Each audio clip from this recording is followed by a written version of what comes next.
we shift to the last contribution of this morning, which is from the Department of Material Science and Engineering from the Carnegie Mellon University. And the title of the contribution is Atomic Scale Structural Characterization of Molybdate and Vanadate Surfaces using STM. And the paper will be presented by Gregory Rohrer.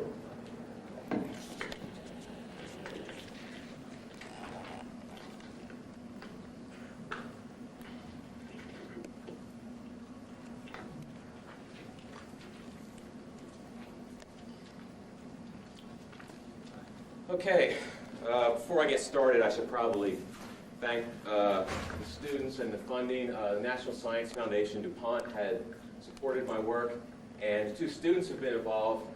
Ware Liu has since graduated and gone on to work in Bartow's group at the University of Delaware. He was initially involved in some of this work, and the student who's more responsible for it is probably Richard Smith, who's just beginning his graduate studies. As you can see from the title, I'm going to tell you about the results of some structural studies on molybdate and vanadate surfaces.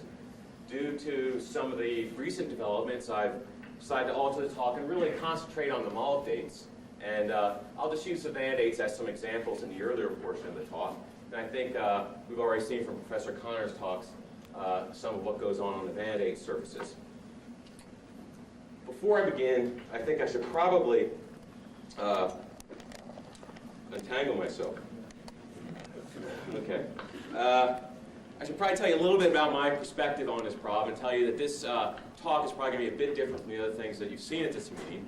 I come from a material science department, and material scientists spend a lot of our time trying to develop structure property relationships.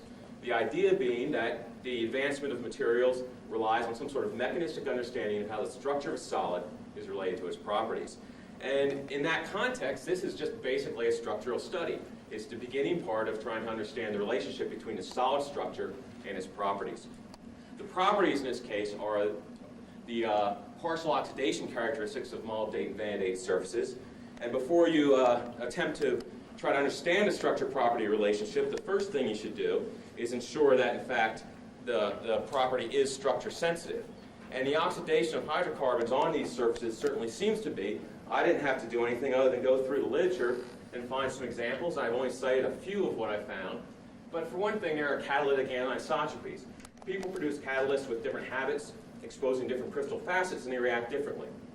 It's a very nice demonstration by the DuPont group several years back where they compared the 2 polymorphic forms of molybdenum trioxide, the alpha and beta form, 2 catalysts with precisely the same chemical composition but different bulk crystal structure, and they react differently.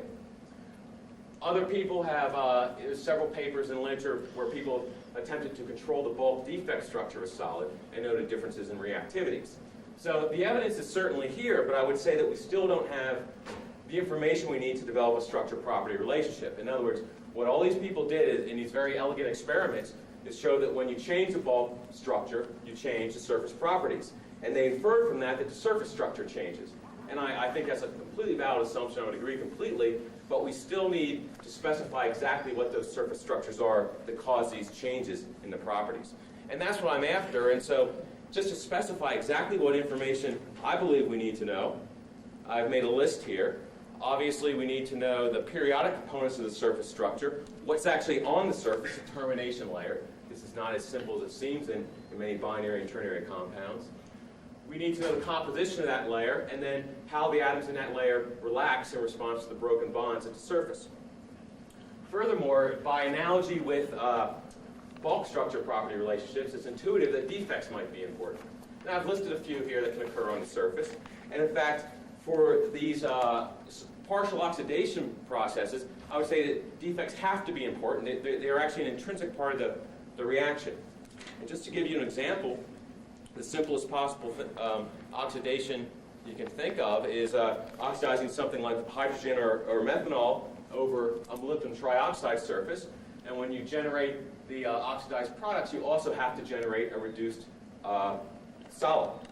And there's slightly substoichiometric, and the reduction of the solid implies that you have to have structural defects. In this case, the structural defects have to be oxygen vacancies or crystallographic shear planes, or some combination of the two. So ideally, what I'd like to do is to characterize the surface defect structure of the material that's been reduced under different reactants, different hydrocarbons, different temperatures, and different gas pressures, and say exactly what the population and distribution of defects on these different active surfaces are. To do that, you're going to need to make a real space evaluation of the surface. Reciprocal space techniques have limited value in this case because defects do not have periodic distributions on the surface. And you also need something which is entirely surface sensitive and has high spatial resolution. At this point in time, the techniques that come up are scanning probe microscopy techniques. This includes both scanning tunneling microscopy, STM, and atomic force microscopy, AFM. I'll refer to these collectively as scanning probe microscopy techniques. I think probably at a meeting like this, everybody's aware of exactly what scanning probe microscopy can do, but I think maybe you're less aware of what can be done on oxide surfaces. And I'll just present a few examples of things from Vanadate surfaces. And the main point is that we can characterize the structure both on micron-type scales, where we see the terraces formed by cleavage of the V6013 surface. These are all cleavage steps, 1 unit cell in height. And as I said, we can go out and look at micron scale features, but we can also go on one of these atomically flat terraces and make a high-resolution image which shows us these atomic scale details of the structure. But more importantly than just simple structural characterization, we can watch changes occur on surfaces. And I think this is probably the most important aspect. And this is an example of a reduction in surface area on the VO2 surface. Again, this was a cleaved surface. Initially, when it's cleaved, it was too rough to even. It was atomically rough. But after you anneal for a while, you see some terraces develop and some pits and hillocks develop. And eventually, on further annealing, the surface is atomically flat. There's just a few faceted pits and islands on the surface. So the surface area is reducing as a function of the heating in this case. That was an example of how the micron scale structures can be monitored as a function of, for example, thermal treatment. We can also look at atomic scale structures. And what I have here are some rather poor images of V2O5 surface. And the reason they're so poor is I made them under inappropriate tunneling conditions. In other words, I changed the gap resistance to the point where the tip is actually interacting with the surface. Generally, I try not to do this, but I think this provides an interesting example of watching a change. These white rows that you see here are pairs of vanadyl oxygens protruding up from the surface. They're separated by about 12 angstroms, which is the repeat unit in that direction. And on the first image, you can see in this row, there are some small black spots that correspond to defects or missing oxygen atoms. But because I'm making this image under this condition where the tip is interacting with the surface, as you continue to scan, these are successive scans over the same area of the surface with the same row marked. These black marks enlarge, and eventually the whole row is destroyed. In fact, this is nothing so special. I mean, obviously, if you scrape on a surface, it's going to wear. And if you continue doing this, of course, you just develop a hole in the crystal. Normally, we try to stay away from these processes. Okay, well, these were just a couple quick examples on Vanadate to show you exactly what we can do. But I'll tell you what the objectives are for what I'm going to tell you about today. And that is coming back to this situation of the molybdenum oxide. I've already shown this slide. I want to come into this area, this inhomogeneous region where we have defects, and see what's going on. Now, there is a problem with beginning an investigation like that, because there's going to be some inhomogeneous distribution of defects, and particularly I'm going to focus on the crystallographic shear planes. And you have to be able to establish exactly what one of these things is going to look like in an STM image or an AFM image. In other words, we need to be able to interpret the contrast we see. This has been a significant issue in the progress of these techniques. And so the problem comes down to contrast interpretation. And my group has spent some effort over the last several years in developing methods to reliably interpret contrast from these materials. And one is image contrast simulation, where we actually compute what we expect to see based on some models. And I'm not going to talk about that today. I'm going to talk about this first one I have listed here, which I just call systematic imaging of these well-ordered phases. And for example, I'm interested in molybdenum oxides, and there are many suboxide phases, all binary, all the same chemical composition, but they have slightly different structural rearrangements. In fact, some of these have these defect-like rearrangements, crystallographic shear planes, in a very ordered spacing on the surface. We know exactly how far apart they are and exactly what orientation they'll have. So the idea is, if we image these, on the single crystals under good conditions, we allow them to teach us a lesson, and then we come back to this defective area in here and look at the inhomogeneous surfaces and see if we can apply what we learned to interpreting those images. That's really a synopsis of what the rest of the talk is going to be about. I'm going to first present some results from these surfaces, the molybdenum trioxide in some reduced phases, and tell you how we interpret the contrast. And then I'm going to move on to the inhomogeneously reduced phases. Well, I should say a little bit about the experimental techniques before I go on, just to let you know. All these experiments were done on single crystals. We grow these crystals by a sealed tube chemical vapor transport method, and then we form all the surfaces by cleavage. At that point, we may either image the surface as cleaved, or we may treat it in a quartz reactor at, well, the work I'm going to talk about today is at 400 degrees for a fixed amount of time in, say, a formine gas mixture or a saturated, a nitrogen vapor saturated with methanol. The imaging I'll talk about is both STM and AFM. The STM, particularly the atomic scale STM work, is carried out in ultra-vacuum conditions, and the AFM work is all in the ambient. Okay, I've been talking about this object, the crystallographic shear plane. I know some people in this audience are quite familiar with it, and others probably may not be, and I think it's worth saying a word or two about it. It's although it doesn't occur in solids in general, it's a very common defect in all the early transition metal oxides. And the way to understand its structure is to walk through these cartoons here, and before I explain them, I'll say this is not how these defects form, but it allows us to understand their structure. You start with a eutactic close-packed network of oxygen, and you have your metal atoms tucked in octahedral interstices. You can raise the metal to oxygen ratio simply by removing some oxygen or creating vacancies. And I've done that here. I've moved some atoms. Now, if you can imagine that all these vacancies would be along the same plane, we can eliminate them all by shearing this structure over and upwards and condensing it. And what we're left with is a structure that has a higher metal to oxygen ratio but has no vacancies in it anymore. This is the crystallographic shear plane. It looks just like an antiphase domain boundary in the crystal. At low deviations from stoichiometry, these things occur as random defects throughout the crystal structure. As you go further off stoichiometry, they get closer together. They repel each other both electrically and elastically, and that makes them order, and they form a series of homologous phases that are usually referred to as the shear phases or Magnelli phases. Three important ramifications for what I'm going to talk about. One is that they accompany changes in stoichiometry, alteration, redox chemistry. Second is that although in the bulk of the crystal you're going to have all the atoms just as they were in the oxidized material, right along these shear planes you have some new coordination environments. And the second is that if some component of the shear is normal to the surface, you have to create surface relief when you form these. Okay, well the phases I'm going to talk about, as I said, were the molybdenum oxide phases. And I have all the structures summarized on this one slide, which I'll just come back to as we go through each phase. But I want to begin with this fully oxidized molybdenum trioxide. If you project down the b-axis of either the alpha or beta structure, you would expect to see the same thing, a rectangular arrangement of corner-sharing octahedra. Well, we'll begin by looking at that oxidized surface, and these are AFM results. And there's a clear cleavage plane on the 010 plane of this structure. It cleaves very nicely, and it forms flat terraces separated by unit cell height steps. And these terraces are atomically flat, and we can make high-resolution images on them.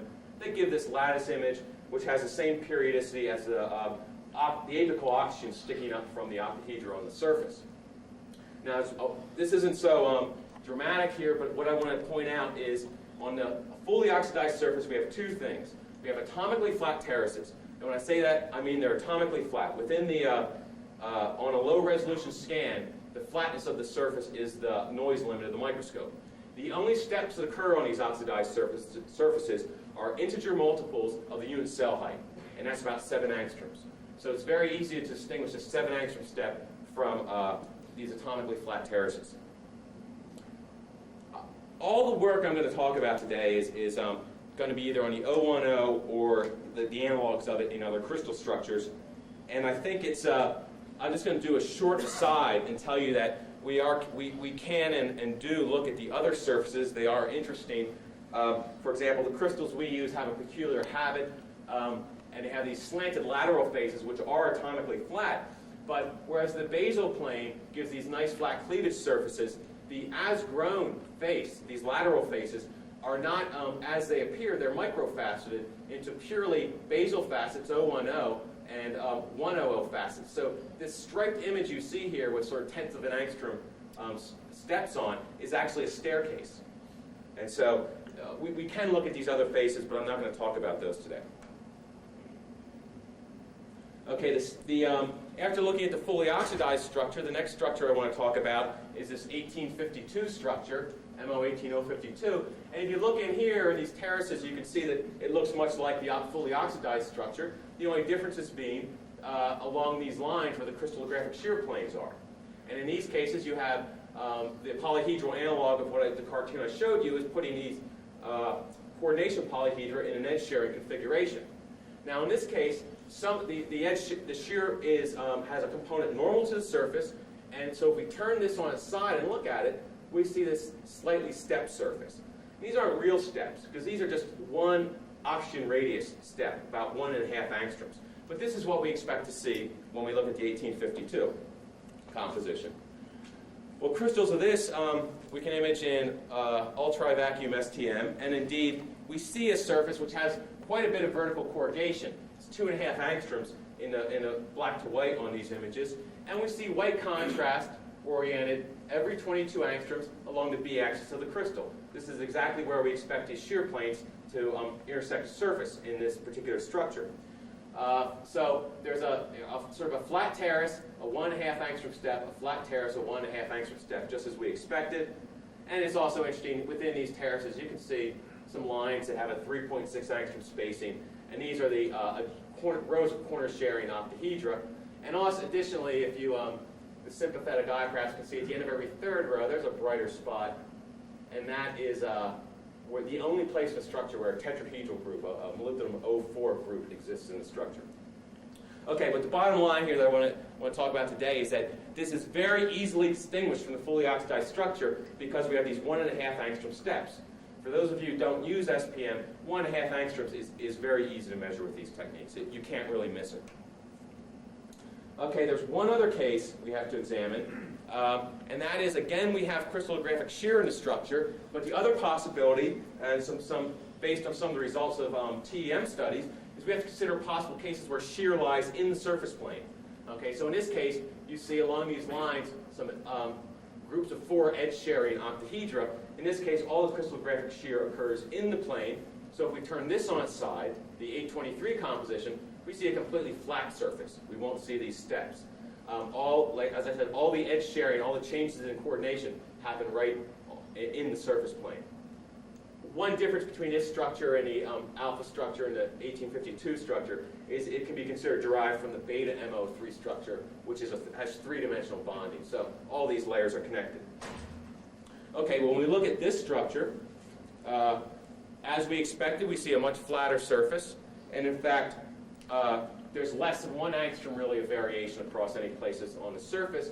And the key features that comes up is this zigzag black line that has exactly the orientation and expected spacing for where these crystallographic shear planes are on the surface. So what this is telling us is that for reasons, and this is something I don't entirely understand, the edge-sharing octahedra in this structure are showing up as black contrast, whereas the corner-sharing octahedra, which I'm not quite sure how they're terminated yet, are showing up as white contrast. Okay, now as I said, we've examined, I think we have an idea of what a fully oxidized surface should look like, what a surface should look like when it's reduced and has crystallographic shear normal to the surface, and we also have an example of crystallographic shear in the surface. So now we can turn to the studies where we start from a fresh MO3 crystal and begin to treat it.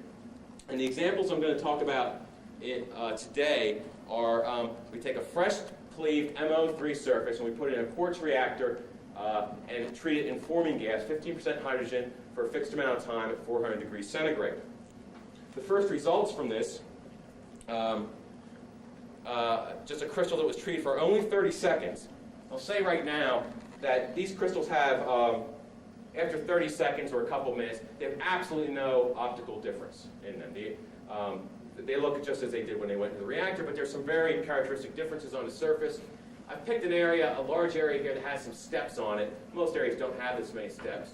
But the first difference is that there's these black spots which form on the surface. These are never found on oxidized surfaces. They correspond to pits about 10 angstroms deep. If we look on a flat area at a pit, we can see the pit, but around it, we see a very, well, I'll call it indistinct but obvious contrast. It's oriented along the C-axis of the crystal, and the black and white contrast is really due to 1 to 2 angstroms of vertical corrugations on the surface. It appears quite disordered. But we can treat another crystal for a slightly longer time, this time 2 minutes. And I picked another area of the surface where there were some steps to show you what's going on here. And it's not too exciting. I'm just showing you that the pits increase in their population. They increase slightly in their size, or they increase actually quite a bit in their size, only very slightly in their vertical dimension. And we again have this 1 to 2 angstrom contrast, which is much lower than the step height. That's a 7 angstrom step. And these streaks you see here are these undulations in the background. And finally, you can do this as much as you want. I'll just show you quickly an example.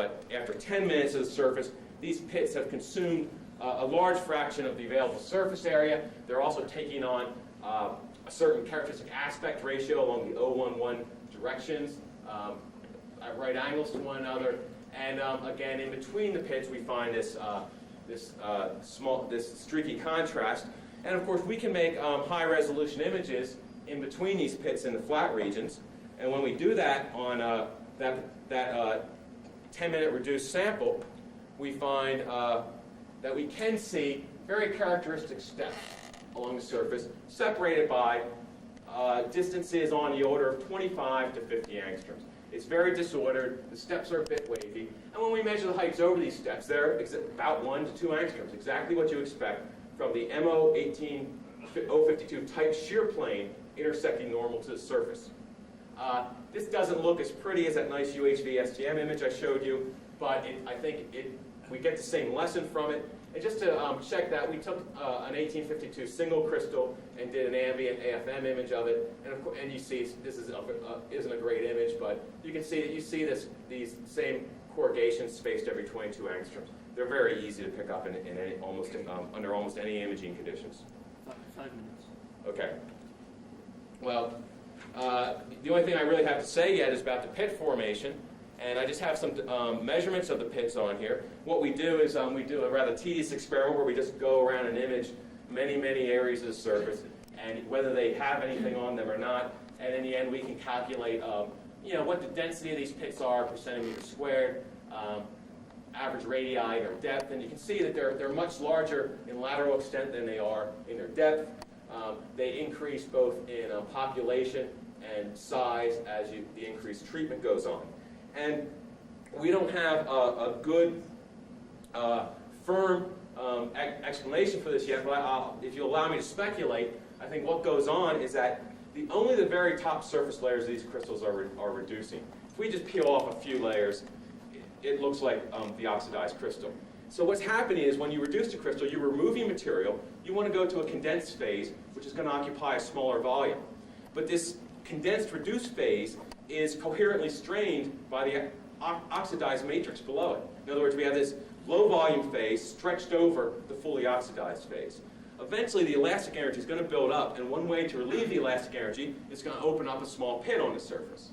As soon as that pit opens up, you have more coordinated unsaturation along it, and I expect it to grow out quite rapidly in a lateral direction. Okay? And that's, I think, what happens and why it grows so quickly laterally and not as quickly vertically into the crystal. That's just a hypothesis right now, and I think we're going to work on trying to demonstrate that is indeed the case. I think I have a moment to say something about the reoxidation of the surface. We find that reoxidation proceeds very sluggishly. It's just a demonstration experiment. This crystal was treated for 2 minutes in a forming gas mixture at 400 degrees, and you've already seen results from it. Well, after that, we took the crystal out, we heated it in air, so we have a 1/5 partial pressure of oxygen at a higher temperature for a longer amount of time, bring it back in, find the exact same place which we locate based on these characteristic defects in the structure, and we see the same pattern of pits on the surface. In fact, within our ability to measure them, they're about the same size, and we also find shear planes still remaining on the surface. We haven't fully reoxidized any of these crystals yet. That's, of course, something we wish to do. Just to summarize the microstructural changes that occur on these surfaces in the studies so far, we find just a three-dimensional view where you can see some of the 7 angstrom steps on the surface. But after the crystal is reduced, we develop this additional texture on the terraces due to the shear planes, and these pits open up. The pits, again, I think they are accommodating stresses associated with the volume change on the surface. Interestingly, I'll just tell you about some the preliminary results that haven't been reproduced yet on methanol-saturated vapors. We do not see the pit formation on the surfaces, but we do see the shear planes. Okay, well, I'm just going to conclude by saying a bit, by wrapping up. I started by showing you some UHV STM images, and I finished by showing you some ambient AFM images that were recorded after the crystal was chemically treated. And I'd like to say this is a catalyst characterization session, and some people might tell me I haven't looked at any catalysts because I'm looking at single crystals, but nonetheless, I think these scanning probe techniques can have a big impact on these types of studies, but there is a problem with establishing interpretations. And I think that if care is taken to establish exactly what you're seeing, you can design experiments to learn something about these redox processes, particularly on these surfaces. And I think we have identified unambiguously what contrast we expect from different shear planes intersecting the surface. And so far we find that the reduction of the alpha MO3 proceeds inhomogeneously by a shear mechanism. And we are, in the future work, of course, we're going to attempt to go through all types of different hydrocarbon reactants, different temperature ranges and gas pressures in our reactions to see if there are differences indeed in the defect mechanisms on the surfaces. Thank you for your attention, and I can try to answer any questions.